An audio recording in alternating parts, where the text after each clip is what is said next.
आज की कहानी है ऑस्कर वाइल्ड की एक तीखी लेकिन बेहद सदी हुई व्यंग्यात्मक कथा द डिवोटेड फ्रेंड। यह कहानी दोस्ती के नाम पर होने वाले स्वार्थ, शोषण और नैतिक पाखंड को बहुत ही शांति से उजागर करती है। चलिए कहानी शुरू करते हैं।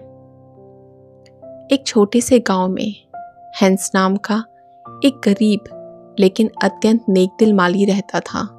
उसके पास धन नहीं था, लेकिन उसका बगीचा फूलों, सब्जियों और मेहनत से भरा रहता था। हैंस का जीवन सरल था। वह सूरज निकलने से पहले उठता, जमीन जोतता, पौधों की देखभाल करता और उसी में संतोष पाता। उसी गांव में रहता था एक अमीर किसान मिलर। मिलर हमेशा खुद को हैंस का सबसे अच्छा दोस्त कहता था।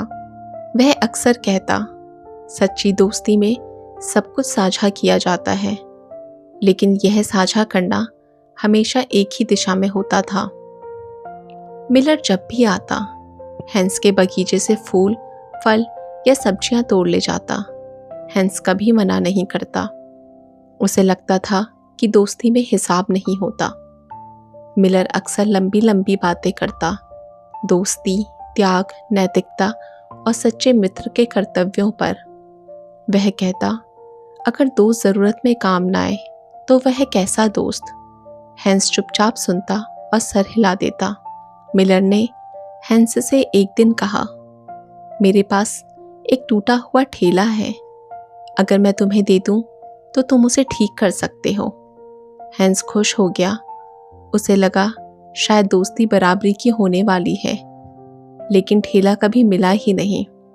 इसके बदले मिलर रोज कोई ना कोई काम सौंप देता, कभी खेत में मदद, कभी पहाड़ी पार संदेश ले जाना, कभी बारिश में दौड़ लगवाना। हर बार वह कहता, मैं यह सब इसलिए कह रहा हूँ क्योंकि मैं तुम्हारा सच्चा मित्र हूँ। एक तूफानी रात मिलर हैंस के घर आया। उसने कहा, मेरे बेटे की तबीयत बहुत खराब है, मुझे डॉक्टर को बुलाना है, तुम ही जा सकते हो। बाहर अंधेरा था, बारिश बहुत तेज थी।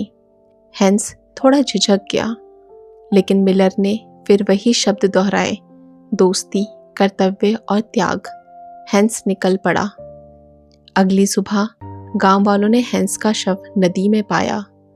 मिलर दुख जताने आया और बोला, मैंने तो उसे कभी मजबूर नहीं किया, लेकिन सच्ची दोस्ती में तो बलिदान देना ही पड़ता है। गांव वालों ने उसकी बातें सुनी और चुप रहे। दोस्तों, द डिवोटेड फ्रेंड हमें यह सिखाती है कि हर मीठा शब्द दोस्ती नहीं होता। जो केवल ले वह मित्र नहीं। नैतिकता का उपदेश सबसे पहले स्वयं पर लागू होना चाहिए। सच्ची दोस्ती बराबरी, सम्मान और संवेदना पर टिकी होती है, त्याग के नाम पर शोषण पर नहीं। अगर आपको यह कहानी सोचने पर मजबूर करे तो इसे दूसरों तक पहुंचाइए। फिर मिलेंगे एक नई कहानी के साथ।